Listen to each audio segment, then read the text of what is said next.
नमस्कार, आपण पाहतात न्यूज मराठी आणि आता बातमी आहे अपघातासंदर्भातील।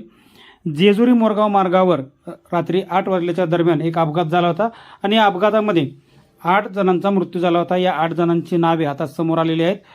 नाझरे कडेपठार तालुका पुरंदर येथे राहणारे सोमनाथ रामचंद्र वायसे, त्याचबरोबर रामू संजीवनी यादव हे देखील नाझरे कडेपठार येथील राहणारे आहेत, यांचा मृत्यू झाला आहे। त्याचबरोबर उत्तर प्रदेशमधील अजय कुमार चव्हाण यांचा मृत्यू झाला आहे।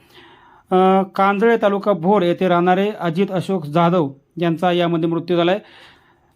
पवारवाडी तालुका इंदापूर जिल्हा पुणे येथील किरण भरत राऊत यांचा यामध्ये दुर्दैवी मृत्यू झाला आहे।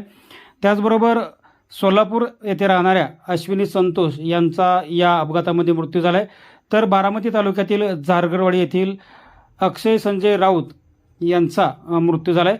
त्याचबरोबर राजस्थानमधील बिकानेर येथे राहणारे किसनलाल यांचा देखील या अपघातामध्ये मृत्यू झाला आहे। अत्यंत दुर्दैवी घटना जेजुरी मोरगाव रस्त्यावर आज घडली आणि यामध्ये 8 जणांचा दुर्दैवी मृत्यू झाला आहे।